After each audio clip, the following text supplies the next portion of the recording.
The street lights in Harlem don't just illuminate the pavement, they cast shadows that have teeth. It was 1930, a year when the air itself felt heavy, like a lungful of coal dust and unspoken threats. The rain wasn't falling, it was hanging, a cold mist that clung to the wool of expensive overcoats and the cheap cotton of the desperate. On the corner of 126th and Lenox, the silence was louder than the city. A black sedan sat idling, its exhaust a rhythmic heartbeat in the dark. Inside, the leather smelled of stale tobacco and something sharper, fear. He didn't move. He didn't even seem to breathe. His eyes were fixed on the doorway of a dimly lit social club across the street. In his hand, a small silver lighter flickered, the flame dancing in the reflection of the window glass. He wasn't looking at the fire. He was looking at the ghost of a moment that had happened only 3 hours earlier. A moment that had ended the peace. A moment that had rewritten the rules of the sidewalk. The slap. It hadn't been loud, not compared to the roar of the elevated train or the shouting of the markets, but in the quiet of that hallway it had sounded like a gunshot. It wasn't just a hand hitting skin, it was the old world colliding with the new. It was a message written in a bruise on his sister's cheek. She had looked at him, not with a cry for help, but with a hollow kind of shock, the kind that comes when you realize that the world you thought you lived in has disappeared. He felt the cold seep through the floorboards of the car. He felt the weight of the metal tucked into his waistband. It was heavy, a cold anchor pulling him down into a depth he knew he might never surface from. Every second that ticked by on the dashboard clock was a choice being made. To turn the key and drive away was to accept the slap as his own. To stay was to invite the storm. The street was empty, yet he felt 1,000 eyes watching from behind the curtains of the tenements. Harlem was holding its breath. Harlem knew. And in the stillness of that sedan, Ellsworth Raymond Johnson, the man they were starting to whisper about in the back rooms, realized that the person who walked out of this car would not be the same person who had gotten in. If you're drawn to the untold power stories of Harlem and the men who ruled without noise, you're already in the right place. This is Bumpy Johnson Files. Subscribe and tell us in the comments where you're watching from and what time it is right now. The history books will tell you about the numbers racket. They'll give you dates and names and percentages of the take, but they won't tell you about the night the air changed. They won't tell you about the files that were burned in the basement of the 28th precinct or the witnesses who suddenly forgot how to speak.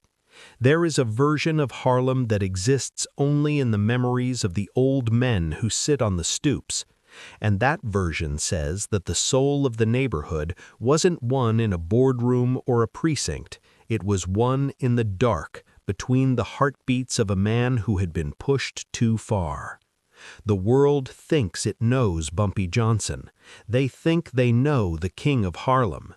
But before the crown, there was the consequence, and before the power, there was a debt that could only be paid in one currency.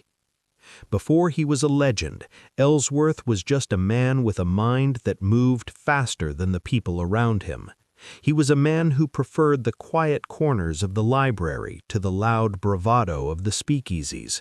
He wasn't a giant. He didn't have the booming voice of a preacher or the wide shoulders of a prize fighter. He was lean, contained, and moved with a deliberate slowness that unnerved people.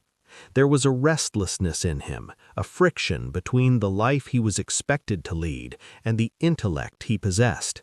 He saw the world as a series of moves on a board, a complex game of chess where most people were just trying to survive the next 5 minutes while he was looking 20 years down the line. He loved his sister with a fierce, quiet intensity. She was the anchor to a world that was still soft, still human. When he looked at her, he didn't see the grit of the streets or the grime of the depression. He saw the home they had left behind, the promise of something better. She was the one part of his life that didn't require a strategy. And when that hand made contact with her face, it wasn't just an assault on a woman, it was an assault on the only sanctuary he had left. The bruise on her skin was a map, and every finger mark pointed toward a destiny he had tried to avoid. The man who had done it wasn't a nobody. He was a soldier for the Dutch Schultz organization, a man who believed that because he worked for the most feared white mobster in the city, he was untouchable above 110th Street. He thought a slap was just a way to clear a path. He thought Harlem was a place where people bowed their heads and took what was given. He didn't understand that the quietest man in the room is often the most dangerous, because while everyone else is talking, he is calculating the cost of your silence. The whispers began almost immediately. In the barber shops, in the pool halls, the word traveled like a fever. Did you hear? Schultz's man laid a hand on Bumpy's blood. People looked away when Bumpy walked past, not out of disrespect, but out of a sudden, chilling awareness. They knew the temperature had dropped. They saw the way his eyes had gone flat like stones at the bottom of a well. The respect shown to him in the hours following the incident wasn't the loud, cheering kind. It was the silence that follows a lightning strike before the thunder hits. It was the sound of people moving out of the way of something inevitable. He didn't go to the police. In Harlem, the police were just another gang, one with badges and a different colored uniform. He didn't go to the community leaders. This wasn't a matter for debate. He went home. He sat in the dark. He cleaned his weapon with a slow, methodical precision. He wasn't angry. Anger is hot, it burns out. What he felt was cold. It was a clarity he had never experienced before. He realized that the only way to protect the things he loved was to become the thing the world feared. If the rules of the city said that his sister could be struck without recourse, then the rules had to be broken, and he was the only one with the hands to break them. What the Dutch Schultz soldier didn't know as he sat in that social club, laughing with his associates, was that he had already ceased to exist. In Bumpy's mind, the man was a ghost. The only thing left was the physical act of catching up to that reality. This is where everything changed, not just for Bumpy, but for the power structure of New York City. The Italian mobs and the Jewish syndicates had always seen Harlem as a colony, a place to extract wealth and exert will. They didn't see it as a sovereign nation. They didn't realize that a king was being forged in the heat of a single insult. The night moved on, the hours stretching like taffy. Every minute the man stayed inside that club, the legend of what Bumpy would do grew. The tension in the air was thick enough to choke on. A few blocks away, a lookout reported that Schultz's men were starting to get nervous. They sensed the shift. They noticed the way the locals had stopped talking when they entered a room. They noticed the way the streetlights seemed to dim. But the man who had delivered the slap stayed. He thought his boss's name was a shield. He didn't know that shields only work if the person on the other side recognizes the authority behind them. Bumpy waited. He didn't rush. He knew that the anticipation was its own kind of punishment. He wanted the man to feel the weight of the air before he felt the weight of the steel. He wanted the man to look out the window and realize that he was trapped in it. As the clock edged toward midnight, the social club's heavy wooden door finally creaked open. The soldier stepped out, flanked by two others. They were laughing, their voices loud and jagged in the quiet night. They walked toward their car, their boots clicking on the wet pavement. Bumpy didn't jump out. He didn't scream. He simply stepped out of the shadows. He didn't even raise his weapon at first. He just stood there, 20 feet away, a silhouette against the mist. The laughter died instantly. The air went frigid. The two associates froze, their hands hovering near their coats, but they didn't move.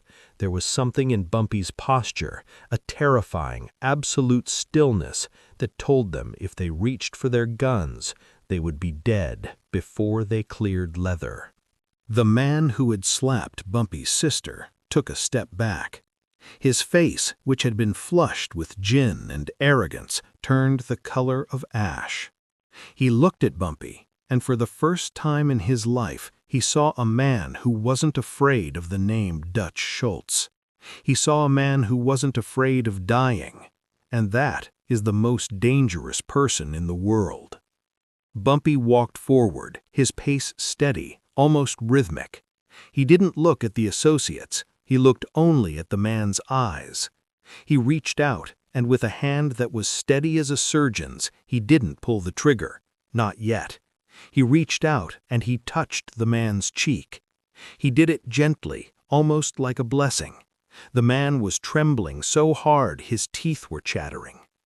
"You touched my blood," Bumpy whispered. The voice wasn't a snarl. It was a low, melodic sound that seemed to come from the ground itself. "Now I touch yours." The resolution didn't come with a hail of bullets. It came with a single, sharp motion. It was quick, efficient, and devastating.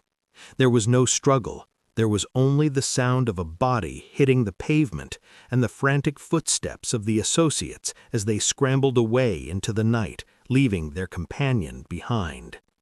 Bumpy didn't chase them. He didn't need to. He knew they would carry the story back. He knew they would tell the Dutch that the rules in Harlem had changed. The reveal wasn't an explosion. It was a psychological shift. As Bumpy walked back to his car, he didn't look back. He didn't need to see the result. The city felt different. The air felt lighter, yet more charged. By the time the sun began to peek over the tenements of the East Side, every corner of Harlem knew. The slap had been answered. The debt had been settled. But more importantly, a boundary had been drawn in the dirt. Word spread under the underworld like a wildfire in a dry forest. In the high-rise offices of the syndicate, the bosses stopped talking about Harlem as a playground and started talking about it as a problem. They realized that they weren't dealing with just another street thug. They were dealing with a strategist, a man who understood that power isn't about how many people you kill, but about how many people believe you will. The rules of the game had been permanently altered. No longer could a white mobster walk into a Harlem club and expect the world to bend. There was a gatekeeper now.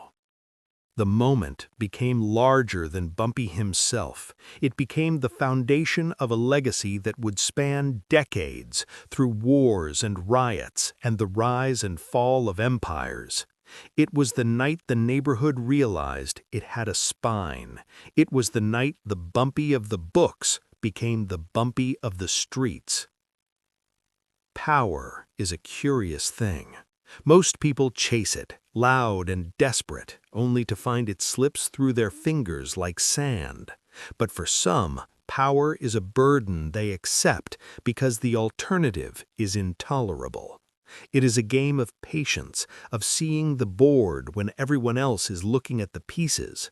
It is the ability to wait in the cold, in the dark, and know exactly when the flame needs to be extinguished. Foresight is the only true weapon. Control is the only true currency. Bumpy Johnson didn't choose the life because he loved the violence. He chose it because he loved the order. And in a world that wanted his people in chaos, order was the greatest rebellion of all. The final truth of that night wasn't found in the blood on the sidewalk, but in the silence that followed.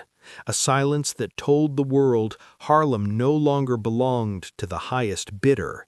It belonged to the man who was willing to stay in the car when everyone else had gone home.